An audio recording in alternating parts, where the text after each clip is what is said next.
आज हम आपको सुनाएंगे दूसरे विश्व युद्ध की एक सच्ची कहानी, जब एक 6 साल का बच्चा अपने देश के लिए फौज में भर्ती हो गया। कहानी की शुरुआत होती है रशिया के एक छोटे गांव से, जहां 3 लोगों का एक परिवार नदी किनारे बैठकर अपने खाली समय को एंजॉय कर रहा था। उनमें सबसे छोटा बच्चा सर्गे एल्योस्कोव अपने बड़े भाई और माँ को एक पेड़ पर चढ़कर दिखा रहा था कि देखो मैं इतनी ऊपर चढ़ गया। लेकिन तभी जर्मनी का एक लड़ाकू विमान उनकी तरफ आया। सर्गे की माँ ने दोनों भाइयों को जल्दी से झाड़ियों में छुप जाने को कहा, लेकिन सर्गे कहता है कि वो इन सब से डरता नहीं है। उसने अपनी गुलेल से उस फाइटर जेट पर हमला कर दिया और अगले ही पल गुलेल के हमले से वो फाइटर जेट तबाह हो गया। लेकिन जब उसने आसपास नजर दौड़ाई तो उसे अपना परिवार कहीं दिखाई नहीं दिया। सर्गे की नींद टूटी तो उसे समझ आया कि ये एक सपना था। वो बिस्तर से उठा और अपनी माँ को पुकारने लगा। तभी किसी ने घर का दरवाजा खटखटाया। उसने सोचा कि ये उसकी माँ होगी, लेकिन पड़ोस की एक औरत जो बहुत डरी हुई थी घर के अंदर आई। उसने सर्गे को बताया कि उसकी माँ और बड़ा भाई दोनों मारे गए। वो मासूम बच्चा इस बात पर विश्वास ही नहीं कर पाता और कहने लगा कि वो घर में ही रुककर अपनी माँ का इंतजार करेगा। उस औरत ने उसे बताया कि जर्मन सैनिकों ने हम पर हमला कर दिया है और इससे पहले कि वो उसे देख लें, उसे वहां से भागना होगा। तभी कुछ फौजी उनके घर की ओर बढ़ने लगे। उस औरत ने सर्गे को उठाकर खिड़की से बाहर भगा दिया, लेकिन खुद जाने से पहले उनकी गोलियों का शिकार हो गई। उस 6 साल के नादान बच्चे से एक ही झटके में उसका परिवार, दोस्त, घर सब कुछ छीन लिया गया था। जब वो अपने घर से दूर भाग रहा था, उसने पीछे अपने गांव को जलते हुए देखा। उसने रोते हुए अपनी माँ को पुकारा, लेकिन वो कैसे आता। कुछ देर दौड़ने के बाद वो जंगल के बीचों बीच पहुंच गया। उसने फिर अपनी माँ को आवाज लगाई कि वो आकर उसे घर ले जाए। वो खो गया था। उस रात वो जंगल में ही रहा। अगली सुबह नदी से पानी पीते समय उसने देखा कि कुछ दुश्मन फौजी उसी की ओर चले आ रहे थे। सर्गे जानता था कि वो खतरनाक हैं और भागकर कुछ पेड़ों के पीछे छिप गया। वहां एक सांप के आने पर वो कांपने लगा, लेकिन फिर भी चिल्लाया नहीं, भागा नहीं, वहां पर ज्यों का त्यों खड़ा रहा, क्योंकि उसे सांप से ज्यादा उन जर्मन सैनिकों का डर था जिन्होंने एक ही झटके में उसकी पूरी दुनिया को उजाड़ दिया था। उन फौजियों ने कुछ देर नदी किनारे बैठकर खाना खाया और फिर वहां से चले गए। उनके जाते ही सर्गे भागकर उस जगह गया और बचा खुचा खाना ढूंढने लगा। दिन के आखिर तक वो 6 साल का बच्चा बहुत थक चुका था। उसने पिछले 2 दिन में एक बार भी ढंग का खाना नहीं खाया था। बस बिना किसी मंजिल के लगातार चले जा रहा था। वो लड़खड़ाकर गिर पड़ा, लेकिन फिर भी उसने चलना बंद नहीं किया। रास्ते में उसे कुछ जंगली फल दिखाई दिए। वो उन्हें खाने लगा ही था कि तभी उसके पीछे एक जोरदार धमाका हुआ। वो नादान बच्चा और डर गया। घबराहट के मारे वो अजीबोगरीब चीजें सोचने लगा। उसे वहम हो गया कि कोई उसका पीछा कर रहा है। हालांकि ऐसी हालत में भी वो डटकर खड़ा रहा और पीछा करने वाले से कहने लगा, मेरे पास एक बंदूक है, मैं डरता नहीं हूँ किसी से। कुछ देर बाद थकान और कमजोरी की वजह से सर्गे बेहोश हो गया। उस हालत में 2 फौजी उसके पास आए। कहानी में आगे हम रूसी सेना के एक अड्डे को देखते हैं, जहां कमांडर कुज़नेत्सोव अपने सैनिकों के लौटने का इंतजार कर रहा था। फौजी उस जख्मी छोटे बच्चे को लेकर वहां पहुंचे। जब फौजियों ने उसे समझाया कि वो रूस के लिए ही लड़ रहे हैं, तो वो उनके साथ खुलने लगा और अपना नाम बताया। जब उसने कमांडर से हाथ मिलाने के लिए अपना छोटा सा हाथ आगे बढ़ाया तो सभी फौजी हंसने लगे, लेकिन कमांडर ने भी उसे अच्छे से हाथ मिलाकर अपना परिचय दिया। फौजियों को उस बच्चे के साथ अपनापन महसूस होने लगा था। वो झुंड बनाकर उसके पास बैठ गए और उसे खाने पीने की चीजें देने लगे। यहाँ तक कि उनका आमतौर पर सख्त कमांडर भी उसका ध्यान रखने लगा। जब कात्या नाम की एक नर्स सर्गे की चोटों पर दवाई लगा रही थी, तो उसने नर्स से कहा कि उसके घावों पर वो एक टैंक बना दे, क्योंकि वो बड़ा होकर एक फौजी बनना चाहता है। इन्फर्मरी में लेटे जख्मी फौजी भी उससे बात करके हल्का महसूस करते। सर्गे को कमांडर की बंदूक और उसका बैच बहुत पसंद था। कमांडर भी उसके छोटे बड़े सभी सवालों का जवाब देता।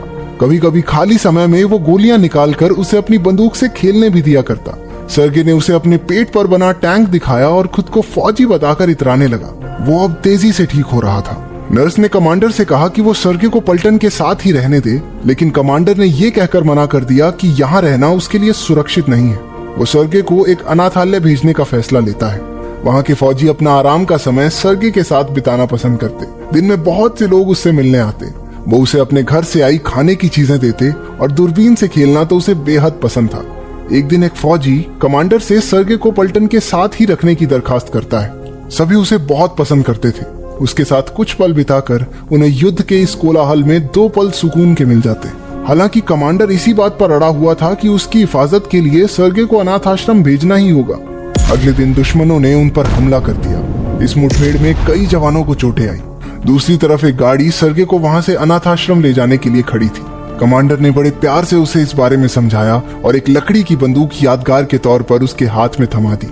सर्गे ने उसे जोर से गले लगा लिया और कहने लगा कि दूर जाकर उसे उन सब की खैरियत की बहुत चिंता रहेगी। उसके गले लगकर कमांडर का दिल भी पिघल गया और उसने सर्गे को पलटन के साथ ही रखने का फैसला लिया। उस रात फौजियों ने उसके लिए छोटे साइज की यूनिफॉर्म बनाई। सर्गे अपनी यूनिफॉर्म देखकर बहुत खुश हुआ और उसे पहनकर खुशी से इधर उधर भागने लगा।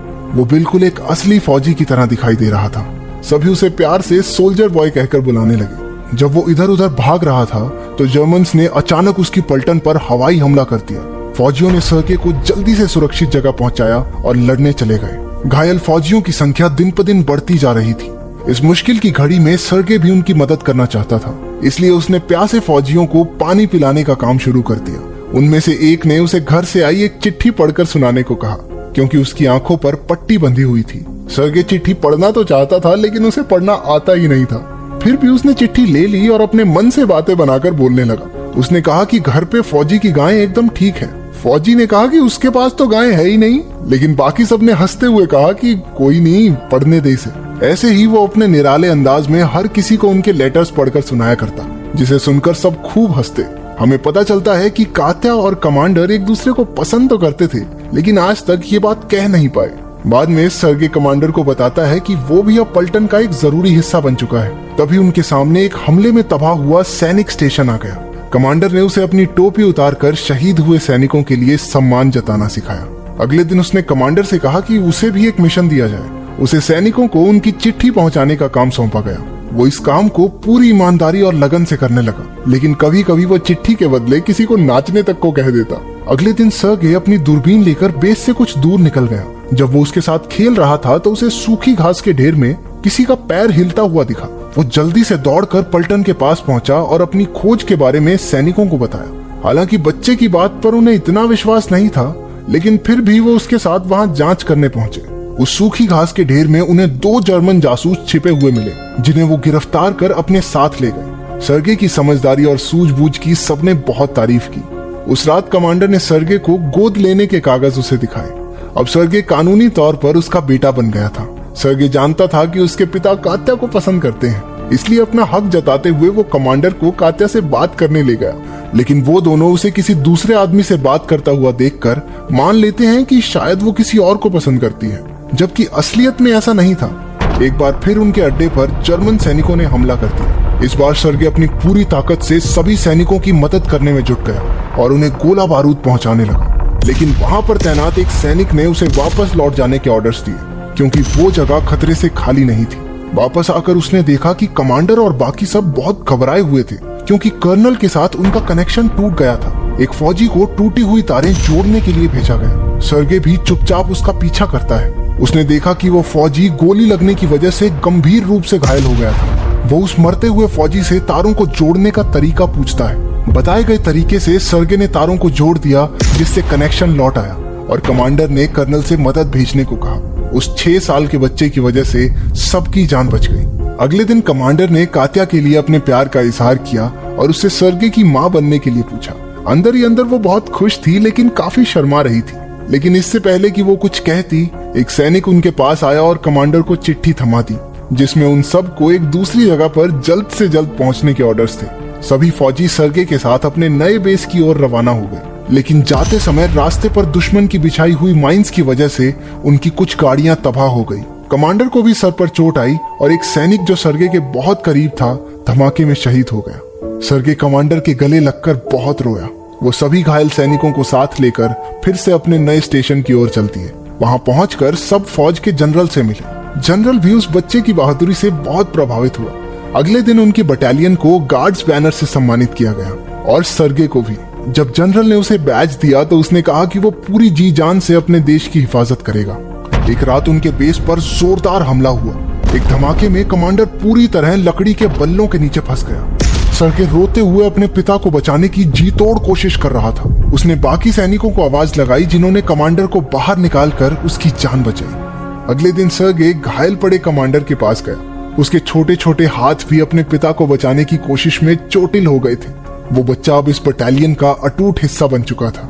उनके अलावा अब उसका कोई परिवार नहीं था। वो जहां भी जाते वो उनके साथ जाता। आखिरी सीन में हम देखते हैं कि वो बाकी सैनिकों के साथ पूरे जोश में आगे बढ़ रहा है। बताया जाता है कि सर्गे युद्ध लड़ते हुए अपने साथी फौजियों के साथ पोलैंड तक गया था। आज तक उसे दुनिया का सबसे छोटा फौजी कहा जाता है। अगर आपने वीडियो को पूरा देखा है तो लाइक और कमेंट जरूर करें ताकि YouTube को पता लग सके कि हमारी वीडियो असलियत में अच्छी है। प्लीज चैनल को सपोर्ट कीजिए ताकि हम आपके लिए ऐसी ही मजेदार वीडियोस ला सकें।